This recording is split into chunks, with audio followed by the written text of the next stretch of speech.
Друзья, всем привет, с вами Орекс. Тема сегодняшнего видео – настроенная портабельная сборка Automatic 1.9, а также Forge 1.9. Плюс этих сборок в том, что у вас на Automatic 1.9 никаких проблем точно быть не должно, а также обновлены генеративные библиотеки, что позволило повысить скорость генерации относительно базовых версий на 5-7%. И это без потери качества, потому что есть еще варианты повышения скорости уже с потерей качества. В этих сборках добавлено новое расширение, которых не было в предыдущих сборках, а некоторые расширения я скрыл, а сегодня расскажу, почему так. В этой сборке я добавил большое количество стилей, которые нужны как начинающим, так и продвинутым пользователям. В этой версии я убрал лишнее и добавил более интересные эмбеддинги и текстовые инверсии. А также прямо в сборку я сразу встроил интересные лора, то есть вам не придется все это скачивать, где-то искать. Все будет прямо вот в этой сборке сразу. В конце видео я покажу, как это все очень легко устанавливается, и Forge, и Automatic, и по поводу того, какую сборку выбрать, Forge или Automatic. Смотрите, если у вас видеопамяти 8 гигабайт и меньше, то точно выбирайте Forge. Если у вас 12 гигабайт и выше, то у вас и Forge, и обычный Automatic, они будут работать нормально. В чем еще отличие между Forge и Automatic? То, что в Forge некоторые расширения не поддерживаются, но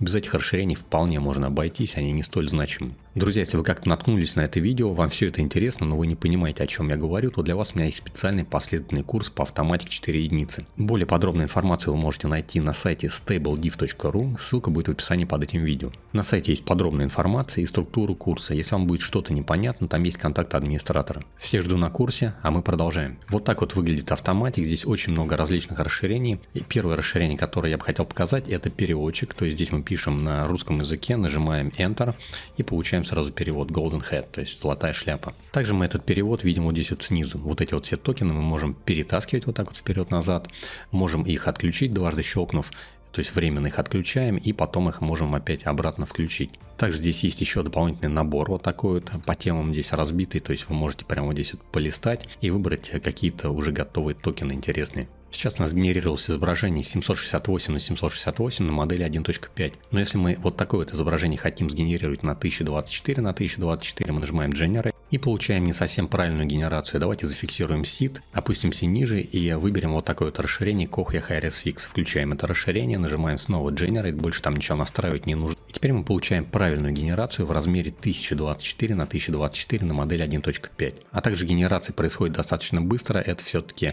не апскейлер Hi-Res Fix. Давайте еще раз нажмем Generate, получаем вот такое вот изображение. Это все на модели 1.5. Теперь я выберу модель SDXL, те же самые настройки оставляю. И теперь я вместо гориллы, например, хочу сделать какого-то случайного персонажа. Переходим в Wildcards, это тоже предустановленное расширение. Вот в этом вот списке можем найти то, что нам нужно. В данном случае мне интересно вот этот фэнтези героя. Я вот это вот то, что здесь сверху, прямо вот так вот выделяю, копирую. Перехожу обратно в Text to Image, выделяю вот эту гориллу, правой клавишей нажимаю «Вставить», нажимаю «Пробел». И теперь снова нажимаю Generate. Сит у меня случайно стоит. И давайте посмотрим, что у меня будет получаться. Получился вот такой дракон. Давайте еще раз нажмем Generate. Теперь получился вот такой вот гном. Давайте еще разок. Теперь получилась вот такая вот собака. Неважно, какая у вас модель, SDXL или 1.5, будет работать и там, и там. У этого расширения на самом деле возможностей гораздо больше. Оно находится вот здесь. Вот Dynamic Prompt оно называется. У меня есть видео в YouTube, вы можете поискать на Dynamics Prompt. Я также на него дам ссылку в описании под этим видео. Плюс этого расширения, то, что вы можете, например, поставить батч-каунт там 100, пойти пить чай, прийти, у вас будет сгенерировано 100 изображений с разными персонажами. Опять же, вы можете не только персонажа менять, но можете, например, и окружение менять. Сюда добавить такую же запись, но уже касаемо окружения. И, соответственно, у вас будет герой, окружение, все будет меняться. Также есть еще одно очень интересное расширение PromptGen. Если вы не знаете, что сделать с промптом, то есть хотите что-то случайно, но красиво сгенерировать, переходите вот сюда вот в PromptGen. Сюда пишите, например, какую-то фразу, например, женщина в фэнтези стиле. Выбираете здесь модель. Самая, на мой взгляд, интересная модель это Lexart. Нажимаем Generate и дожидаемся 10 промптов. Вот наши 10 промптов сгенерированы. Мы можем отсюда любой промпт выбрать и нажать либо to text to image, либо to image to image. Давайте в text to image это отправим, нажмем Generate и получаем вот такое вот красивое изображение. Но что если мы хотим добавить сюда какой-то негативный промпт или лору? Мы можем негативный промпт, естественно, добавить вот отсюда из меню стилей. Я о нем сейчас чуть попозже скажу. Мы можем перейти в Textual Inversion, например, вот сюда вот. Щелкаем вот сюда вот в негативный промпт, нажимаем здесь из списка SDXL. плюс или SDXL минус. SDXL плюс это положительный промпт, то есть который влияет на стиль. SDXL минус это негативная текстовая инверсия, то есть она должна быть вставлена в негативный промпт. И SD 1.5 это предназначенная текстовая инверсия для модели 1.5. У нас сейчас выбрана SDXL, поэтому выбираем SDXL минус. Если у вас ничего не отображается, нажимаем на вот эту вот кнопку, чтобы фильтр сработал и вам показались все доступные негативные текстовые инверсии. Вот у меня негативные текстовые инверсии отобразились. Давайте попробуем вставить какую-нибудь негативную текстовую инверсию, например, вот такую вот. Вставляем. Давайте перейдем обратно, зафиксируем сейчас seed, чтобы прям то же самое изображение у нас было. И нажимаем Generate. С этой негативной текстовой инверсией вот такое вот изображение получается. Давайте перейдем обратно. Давайте вот эту негативную текстовую инверсию отсюда удалим. Можно вот так вот удалять, а можно вот сюда вот на крестик просто щелкнуть, удалить. Нажимаем по вот этой негативной текстовой инверсии, нажимаем Generate, переходим обратно на вкладку Generate и смотрим, что у нас получится. И получается уже вот такое вот изображение. С негативными текстовыми версиями всегда будьте поосторожнее, потому что вы не знаете, что там внутри есть. Но, по крайней мере, такая возможность есть. И вот с негативными текстовыми версиями я сделал вот так вот. Если вы нажмете вот сюда, вот на SDXL+, то, соответственно, здесь есть позитивные текстовые версии, которые влияют на стиль. Например, вы можете щелкнуть вот сюда вот в позитивный стиль, выбрать, например, аниме, нажимаем, и вот сюда вот вставляется вот эта позитивная текстовая версия. Но здесь нужно поставить хотя бы какую-нибудь запятую, чтобы вот эти токены разделились. И теперь нам за вот эту вот текстовую инверсию нужно вот так вот взять и куда-нибудь в самое начало переместить, чтобы ее вес был повыше. Давайте нажмем еще раз Generate, посмотрим, что получится. И получается уже вот такое вот изображение. В отличие от лора, текстовая инверсия, она влияет исключительно только на подсказку, а вот лор влияет еще и на генеративную модель, на UNet модель. Поэтому эффект от лора будет более сильным, более интересным. Также я сюда добавил и лора, я их тоже вот так вот разделил на LSM, SD 1.5 и на SDXL. Давайте щелкнем по SDXL, чтобы отобразились только SDXL лоры. И вот такие вот лоры я сюда добавил. Давайте попробуем добавить вот такую вот лору. Давайте добавляем и смотрим. Смотрите, вот эта лора добавляется и сразу с ней добавляется контрольное слово. Я вот это так настроил специально, чтобы контрольное слово тоже добавлялось, которое имеет значение, оно вот дает усиленный эффект воздействия вот такой вот лоры. Давайте отсюда стиль аниме удалим и негативную текстовую инверсию тоже удалим. Нажимаем Generate. И видите, в отличие от текстовой инверсии, стиль особо не поменялся от нашего исходного, но добавился вот такой вот эффект распадания. Давайте добавим негативный промпт, вот такой вот, например, вот из заготовок Styles, Negative XR, нажмем еще раз Generate, и изображение становится более качественным. Более того, если вы используете вот такой вот вариант негативной подсказки, вы ее можете всегда вот так вот ставить и можете ненужные токены просто подключать. То есть поэкспериментировать и понять, что влияет именно на стиль, и уже сгенерировать без вот этих вот токенов. В отличие от текстовой инверсии, это возможно. В текстовой инверсии, естественно, вы это сделать не можете, это зашито уже в модели. Такой вот вариант с отключенными некоторыми токенами получился. Остальные вот эти вот лоры, они сюда тоже встроены, соответственно, вы тоже можете все это попробовать сами уже. Я вот так вот подкорректирую настройки, чтобы у нас изображение девушки получилось полный рост. Модель 1.5 я выберу 768 на 768. Вот такое вот маленькое изображение лица. И здесь лицо получается вот таким вот порченным. Это нормальное явление, потому что лицо занимает очень маленькую площадь на изображении. У нас есть специальное расширение. Оно называется A-Detailer. Мы его просто включаем, нажимаем еще раз Generate и получаем уже хорошее качественное лицо. Давайте увеличим и смотрим, уже лицо никакое не поломанное, оно уже нормальное и качественное. Давайте теперь нажмем правой клавишей мыши, нажмем Копировать. Также вы можете любое изображение копировать вообще из интернета, там с Яндекса, с Гугла, вообще не важно откуда. Переходим в Image to Image, здесь нажимаем сочетание клавиш Ctrl-V. Наше изображение сюда вставляется. И вот раньше в моих сборках оно не вставлялось. По какой причине? По той причине, что у нас было включено расширение Canvas Editor. Это удобное, качественное расширение. Давайте я нажму перед страницу разработчика. Вот такое вот расширение. Здесь можно подобрать датасет, можно какие-то тексты набирать, то есть визитки делать. Очень классное расширение. Я его не стал полностью удалять, я его просто отключил. Соответственно, чтобы его включить, вы вот здесь просто ставите галочку и нажимаете Apply and Restart UI. Это расширение у вас появится уже в списках вот здесь в расширениях. Но когда оно появится, у вас перестанет работать Ctrl-V, это сочетание клавиш. И Ctrl-V, это сочетание клавиш достаточно удобное, потому что вы можете отсюда, например, взять изображение, перейти в Endpaint, нажать Ctrl-V и вставить его. Также вы можете какое-то референсное изображение найти, например, в Google картинках, например, правой клавишей щелкаете, выбираете здесь копировать картинку, переходите обратно в автоматик, Endpaint, Ctrl-V нажимаете. И нажимаете здесь Ctrl-V и вставляете это изображение, и дальше уже работаете с этим изображением. Следующее расширение не менее интересное, это Regional Prompter. Раскрываем это расширение. Здесь мы можем разделять наш промпт на участки. Сейчас у нас два участка равного размера. Мы здесь можем через запятую добавлять другие участки, причем не равного размера. Visualize нажимаем и можем видеть, как это будет выглядеть. Можем переворачивать эти регионы вот так вот. То есть верхняя часть, допустим, там шляпа будет, здесь будет платье какое-нибудь, здесь будут туфли. Причем разные цвета, это все работает, все определяет. Давайте для понимания выберем вот такие два региона. Левый регион и правый регион, они равны по размеру. Здесь достаточно нажать кнопку Activate, то есть активировать это расширение, и все, здесь больше ничего делать не нужно. Visualize кнопка — это чисто чтобы понять, на какие регионы у нас промпт разделился. Теперь переходим в подсказку. И теперь вот в подсказке нам нужно разделить вот эти вот промпты словом break.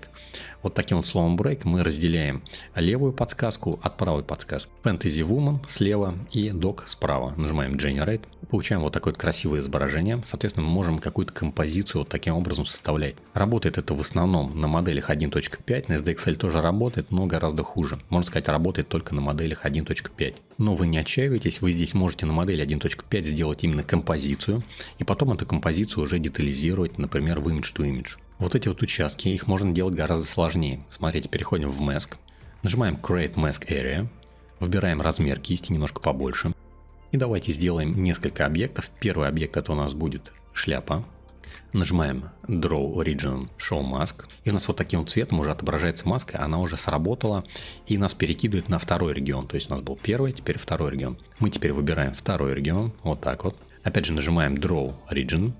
И выбираем третий регион. Это у нас будут туфли. Нажимаем опять Draw Region. Теперь давайте добавим еще четвертый регион. Это у нас будет какое-нибудь солнышко или какой-нибудь источник света. Нажимаем Draw Region. И давайте попробуем здесь добавить кота. Выделяем кота, нажимаем Draw Region. И у нас теперь еще пятый регион тоже добавлен. Переходим теперь в подсказку. Я вот здесь набираю вот такой вот промпт. Нажимаю Enter. Мой промпт переведен. Теперь я нажимаю вот так вот Enter, чтобы разделить вот эти вот токены по новым строчкам. Это не обязательно, но это чисто для удобства я делаю. И вот так вот словом break я разделяю каждый из вот этих вот участков. Теперь нажимаем Generate, давайте посмотрим, что у нас получится. И смотрите, прям с первого раза у нас получилась желтая шляпа, синее платье, красные туфли, здесь кот сидит, и там у нас солнце. Все сработало прям с первого раза, то есть сработает это очень стабильно, но на моделях 1.5. Если вы думаете, что SDXL здесь неприменимо, то вы можете это изображение доработать в Image to Image.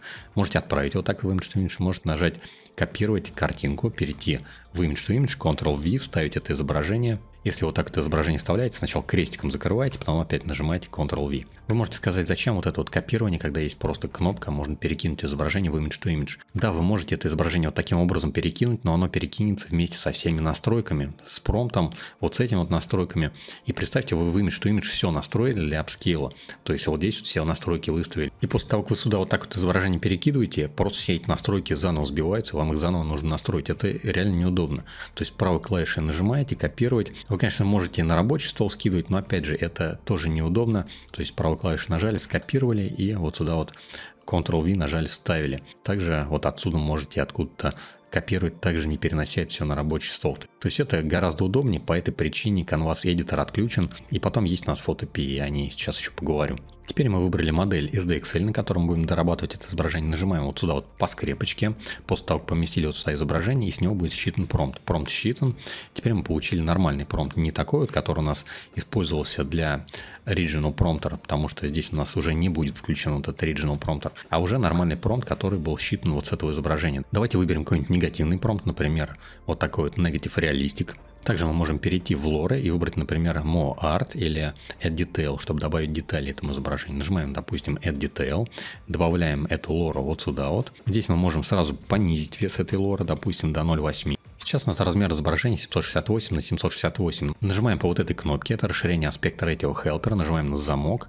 И вот таким вот образом мы можем увеличить наше изображение. Например, 1024, просто нажимаем где-то в пустом месте, и нижний размер, он подтягивается в соответствии с пропорциями исходного изображения, которое у нас было вот здесь вот задано до этого. Но также у нас есть расширение Aspect Ratio X-Hox.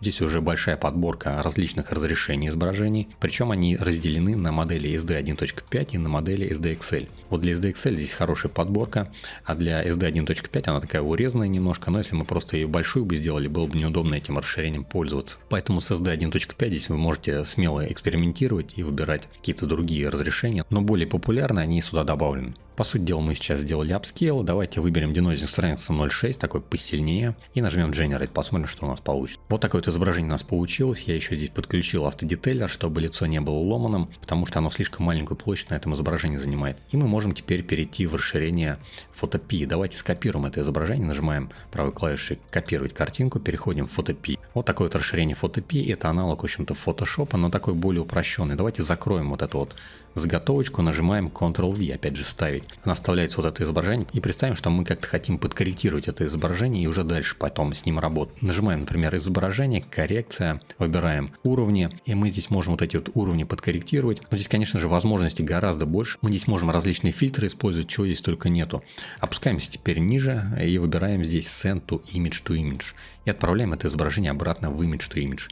И теперь мы с этим изображением можем продолжать работать, не выходя вообще из автоматика. Давайте еще раз генерируем, посмотрим, что у нас теперь получится. Видите, изображение теперь стало темнее, оно еще раз перегенерировалось. И вот такую картинку мы получили. Но опять же, здесь все можно дальше апскейлить. Если вы хотите дальше апскейлить с помощью, например, техники Clarity, ну или с помощью включенного Ctrl-Net и тайла, то можете вот здесь прям уже заготовку вот такую вот ставить и вот этот промпт отсюда удалить. Если вам опять же нужно ретушь сделать, то опять же вставляете вот эту заготовку, нажимаете вот здесь вставить и уже корректируете вот этот вот промпт retouch. Также есть заготовка промпта для StableSR, есть негативные вот такие вот промпты. Давайте теперь перейдем в Text to Image, я все настройки сброшу, выберу модель SDXL. Вот такой вот простой промпт, женщина в солнцезащитных очках. Вот эти вот все настройки, которые по умолчанию здесь вставляются, они прописаны в файле userconfig.json. Вы вот в этот файл всегда можете зайти и поменять все эти настройки, если вам что-то не устраивает. Например, вам начальное разрешение нужен 1024, например. Или сэмплер какой-то другой, который вы больше всего любите. Давайте сгенерируем изображение с этим простым промптом. Вот такое вот простое изображение. Оно ничем особо не отличает. И вот в этих вот сборках у меня есть теперь большой набор стилей. Давайте опустимся ниже и откроем SDXL Styles. Здесь, в принципе, тот же самый набор стилей, который я использовал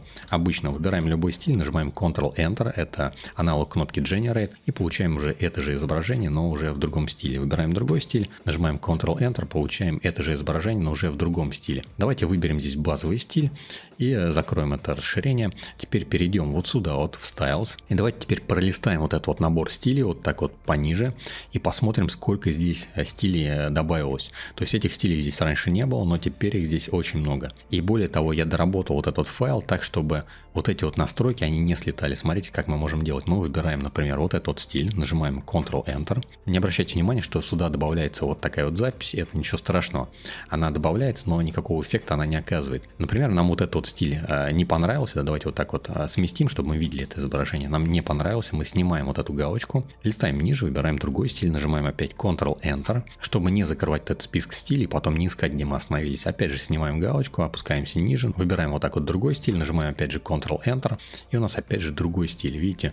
То есть мы вот таким образом можем перебирать стили, не закрывая вот этот вот файл Styles. Это очень удобно. Нажимаем теперь вот так вот по стилю, опять же выбираем другой какой-нибудь стиль. Здесь очень много интересных стилей. Но, в общем-то, я думаю, вы поняли, это очень большой набор стилей, и я думаю, вам здесь точно понравится поковыряться. Любой выбранный вами стиль вы всегда можете ставить вот этой вот кнопочкой поле Prompt. И уже потом его как-то подкорректировать. Я сейчас немножко подкорректировал промпт, чтобы показать вам другое расширение. Вот такое вот изображение сгенерировал, более-менее фотореалистичное такое. Например, мы можем зафиксировать сид, можем вообще с случайным сидом генерировать, это не важно. Переходим ниже, открываем реактор и сюда закидываем изображение, например, Halle Berry. Нажимаем Generate и получаем лицо Halle Berry в нашем арте. Вот этот вот реактор на Automatic 1.9, он ставился как не очень гладко, не у всех это все прям легко проходило. Но я здесь уже все настроил, вам ничего делать не нужно, вы просто распаковываете сборку, закидываете модели и работаете. Сюда я добавил еще одно расширение, которое позволяет делать цветокоррекцию, такую вот небольшую, прям не выходя из автоматика. Сгенерировал, например, вот такое вот изображение, зафиксировал сид, и с ним я хочу работать. Я открываю вот такое расширение SD Tuner. Этого, кстати, расширения в Forge не будет, потому что оно там не совсем корректно работает, я его туда включать не стал. Например, у нас есть вот такие вот ползунки, влево желтить будет изображение, вправо синить. Немножко вот так смещаем, нажимаем Ctrl-Enter, чтобы сгенерировать. Изображение генерируется, оно теперь становится немножко желтее. Соответственно, здесь есть другие цвета, есть контрастность, то есть мы можем поднять вот так вот контрастность, можем яркость поднять или опустить. Также можем откорректировать saturation, то есть насыщенность. И также немножко увеличить или уменьшить шарп такой детали небольшой. Давайте нажмем вот с такими настройками, посмотрим, что у нас получится. Вот такое вот изображение у нас получается, более контрастное, немножко более желтое и немножко более выраженные детали, такой немножко перешарп. Но вот такой вот стиль можно получить, не уходя прямо из автоматика. Ну давайте перейдем на вкладку Extras, сюда я закину вот такое вот изображение, опускаемся ниже, и здесь мы можем найти вот такую вот опцию Remove Background. Открываем эту опцию, выбираем самую первую модель, она более-менее такая нормальная. Также есть, в принципе, тоже в некоторых случаях работает аниме модель лучше. Модель Close — это для выделения именно одежды. Ну и также другие модели можете тоже попробовать. Я вам для начала советую модель вот эту вот самую первую. Выбираем ее, нажимаем Generate, и у нас удаляется фон. Соответственно, мы это изображение можем куда-то скопировать, можем его опять же вот так скопировать и передать в Image to Image. Также вы можете работать с фотографиями здесь и еще с чем-то, то есть можете восстанавливать лица. GFP-GAN здесь, кстати, тоже уже предустановлен, и CodeFormer тоже предустановлен, он скачиваться не будет, потому что у некоторых бывают проблемы со скачиванием почему-то GFP-GAN. Это вот версии 1.8 и 1.9, тут сейчас прям очень часто популярно, то что почему-то не скачивается GFP-GAN. Я решил это прям сюда сразу в сборку включить, чтобы этих проблем просто не было. Если вы не хотите перегенерировать изображение, у вас какая-то есть фотография, и вы на ней хотите заменить лицо, прямо вот здесь в экстрасе выбираете реактор, вставляете лицо, нажимаете Generate и в общем-то, заменяете лицо на вот этом вот исходном изображении. Получается вот так. Ну, в общем, то же самое, что у нас до этого было, только там мы генерировали это изображение и автоматически меняли. А здесь мы просто закинули, скажем, фотографию или какую-то вообще картинку совершенно другую. И на нем уже поменяли лицо с помощью реактора. Кстати, то, что по поводу Remove Background, ошибок в консоли нету при ее работе. Я это все исключил, пофиксил. Давайте теперь перейдем на вкладку InPaint Anything, закидываем сюда вот такое вот изображение, выбираем самую первую модель, она самая нормальная, нажимаем Download, и у нас начинается загрузка этой модели, примерно 2,5 гигабайта она весит, дожидаемся, пока она загрузится. Теперь нажимаем кнопку Run Segment Anything и получаем вот такую сегментацию. Что мы с этой сегментацией теперь можем сделать? Мы можем выделять отдельные участки этих сегментов. Нам достаточно просто тыкнуть вот так вот в какой-нибудь сегмент или линию какую-то поставить, неважно, в общем-то. И, соответственно, мы вот этот вот сегмент можем выделить. Нажимаем Create Mask, и у нас получается вот такая вот маска без ушей, без глаза. Соответственно, мы можем вот эти участки тоже захватить, мы можем несколько участков захватывать, уши тоже можем захватить, соответственно, вот так вот можем захватить, можем вот так вот просто линиями захватывать вот эти вот нужные участки нам. То есть вот такие кривые линии рисуйте, то есть это не имеет значения. Главное, что вы должны просто попасть в какой-то сегмент, и этот сегмент уже будет выделен. Вот так вот. И нажимаем Create Mask. И теперь у нас выделилась вот так вот целиком вся обезьяна. Переходим в левую часть экрана, Mask On, и нажимаем Get Mask. И мы получили вот такую вот маску. Эту маску мы можем отсюда сразу отправить Send to Image, InPaint, нажимаем. И нас сразу перекинуло в InPaint Upload. Сюда вставилась эта маска и сюда вставилось это исходное изображение. Теперь мы здесь можем, как в InPaint, уже работать либо вот с этим вот выделенным объектом, либо с фоном. Я в подсказку добавлю вот такой вот промпт: пляж, пальма, море. Перейду вот сюда к настройкам. Mask Mode выберу InPaint Not Mask, то есть буду работать с тем, что находится вне фона. Опускаюсь ниже, выберу Denoising Strength повыше 0.85, может быть даже 0.9 можно выбрать. Нажимаю Generate. И получаю вот такое вот изображение. У нас основной объект остался, фон заменился. Если вас не устроили какие-то тут контуры, вот здесь, например, какой-то дефект, нажимаете правой клавишей, нажимаете копировать картинку, переходите в InPaint, здесь Ctrl-V нажимаете, выделяете вот этот вот участок, который вам не понравился, к примеру, вот так вот. И просто с пустым промптом вот это все отсюда удаляете. Вот такие вот настройки. Mask Mode, естественно, InPaint Mask, то, что находится в маске, мы будем менять. Denoising Strength 0.5, 0.3, где-то вот такой вот размер по изображению. И Whole Picture, то есть все изображение целиком. Нажимаем Generate. И прям не выходя из автоматика, мы поправили вот этот участок. Если вас, соответственно, не устраивают какие-то другие участки, то выделяете, соответственно, и вот эти вот участки тоже. И они тоже все поправятся, и этот объект впишется в этот фон прям идеально. То, что касается CTRL-NET. Forge CTRL-NET, естественно, встроенный прямо изначально. А в автоматике я его добавил. Вот такой вот он версия вот здесь. Соответственно, конечно же, вы можете всегда перейти в Extensions и выбрать Check for Update. В этом случае вы просто снимаете галочку с тех расширений, которые вам не нужно обновлять, и нажимаете уже Apply and Restart UI. И тогда обновятся именно те расширения, которые вам нужны. Если вы хотите просто все обновить, то нажимаете Check for Update, оставляете все галочки, нажимаете Apply and Restart. Все расширения, соответственно, можно обновлять, и Ctrl-NET в том числе можно будет обновлять. Модели я сюда никакие не добавлял, но ссылки на эти модели вы можете на Boosty у меня найти. А также и на модели IP-адаптера, на модели Instant ID. На эти все модели у меня есть ссылки в соответствующих видео в Boosty. Но также расширение InPainting Background, оно здесь есть, но я его отключил, потому что оно в консоли пишет какие-то замечания, и мне они не нравятся. Если вам это расширение нужно, вы его просто включаете, нажимаете Apply and Restart, и это расширение у вас появится вот здесь, в Image to Image, и вот здесь будет дополнительная вкладка InPainting Background. Это расширение на автомате удаляет как бы объект основной и меняет у него фон. Но, в общем-то, если есть InPaint Anything, то расширение, мне кажется, не особо интересно, но кому как. Если оно вам нужно, то оно в этой сборке есть, его просто достаточно включить. Также в этой сборке есть большинство обычных настроек, которые я всегда делаю. Это Quick Settings. Здесь я добавил еще дополнительную опцию Tiling, потому что некоторым нужны именно обои повторяющиеся. Если вы вот эту вот опцию включите, то у вас изображение будет, то есть начало и конец может быть этого изображения слит, то есть его можно будет повторять как бы плитками, и вы швов не будете видеть. Но если вы будете генерировать какой-то портрет, и вот эта вот галочка у вас будет стоять, то у вас будет просто такое разбитое изображение. Эта вот опция, она нужна для того, чтобы генерировать именно обои, которые можно соединить бесшовно. Опция выбора VAI, она здесь добавлена, но я вам его не советую выбирать. Вообще советую выставить VAI именно на Non. Потому что в режиме Non генерация будет быстрее, потому что дополнительная модель подключаться просто не будет.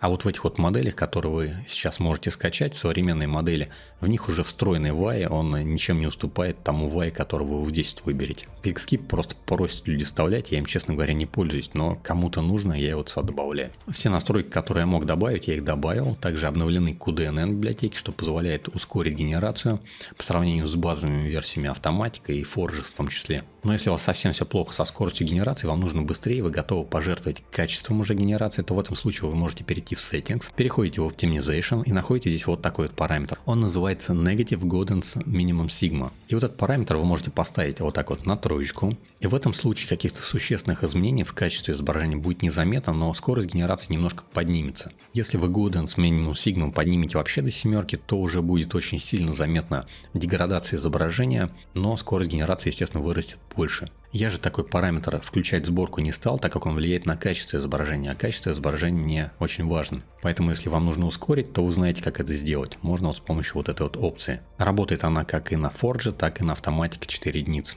Смотрите, что Forge, что автоматика устанавливаются абсолютно одинаково. Я сейчас вам покажу на примере Forge, как это все поставить и как запустить.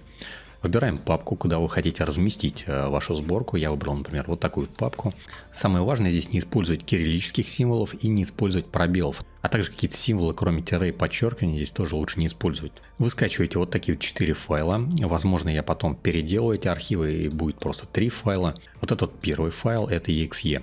С помощью него происходит распаковка вот этих вот 3 частей архивов. И на самом деле это все один архив, но у этого архива есть 3 части. И вот эти вот 3 части нужно распаковать. То есть ваша задача скачать вот эти вот 4 файла.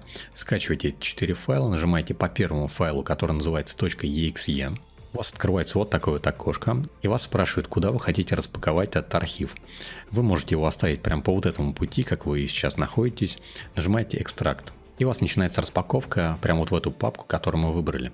Дожидаемся, пока все распакуется, никаких ошибок быть не должно. Если у вас какие-то ошибки при распаковке, то это может быть связано с тем, что либо антивирус у вас что-то удаляет. Но все файлы, которые я вам скидываю, я их всегда проверяю последним Dr. Web обновленным. Также еще ошибки могут возникнуть за счет разгона железа, особенно оперативной памяти. Вот распаковалась вот такая вот папка, заходим в эту папку. И здесь мы можем сразу запустить наш Forge с помощью файлов Run Fast или Run Stable. Чем эти файлы отличаются? Если у вас видеокарта 4000 или 3000 серии, то вы можете попробовать с помощью Run Fast запустить. Генерация будет немножко быстрее, но есть вероятность нестабильности работы. На моей видеокарте 4090 никаких проблем нет. На режиме Fast она работает замечательно, но если у вас видеокарта 2000 серии или у вас какая-то нестабильность работы Forge, то просто запускайте Forge с помощью Run Stable. И на этом этапе уже можно запустить Forge с помощью Run Fast или Run Stable. Но если вы сейчас запустите Forge, то у вас скачается модель 1.5 базовая. Она, в принципе, вам не нужна. Поэтому вам нужно сначала поместить нужный чекпоинт, нужную модель в Forge. Заходим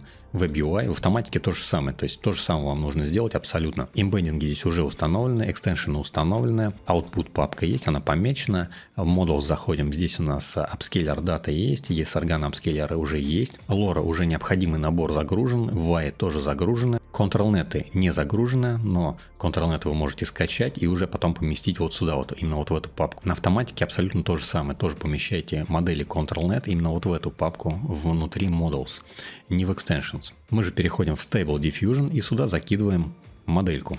Теперь возвращаемся обратно в корневую папку и запускаем наш Forge с помощью Run Fast. Forge запустился. Если у вас он не запустился, то скопируйте вот этот вот адрес или просто зажимаете Ctrl и нажимаете по вот этому адресу. У вас открывается вот такая вот вкладка в вашем браузере по умолчанию. Если вы хотите вот эту вкладку открыть в другом браузере, то просто копируйте вот этот адрес и вставляете его в другой браузер. Если вы хотите, чтобы у вас всегда открывалось в нужном браузере, то сделайте тот браузер по умолчанию, потому что всегда Forge или автоматика, они открываются в браузере по умолчанию. Вот эти вот желтые записи — это не ошибка, но это предупреждение, что некоторое расширение, а это расширение Inpainting Background, оно использует какие-то библиотеки, которые, скорее всего, использоваться скоро не будут. И вот поэтому я Inpainting Background отключил, но, возможно, это расширение вообще, может, в будущем придется удалить из папки Extensions, если оно будет вызывать какие-то ошибки. Это происходит по причине того, что разработчик это расширение не обновляет. Вот эти вот записи в консоли, они ни на что не влияют, это можно так и оставить, то есть ничего с этим не делать. Все, захожу в Prompt Gen, добавляю вот такой вот Prompt Generate, нажимаю отправить в Text to Image, вот такой вот у меня промпт сгенерировался, Negative включаю, нажимаю Generate, соответственно, размер изображения тоже предварительно выбираю. И все, сходу получаю вот такую картинку, то есть устанавливается буквально за пару минут, то есть вы распаковываете архив, закидываете модель и запускаете.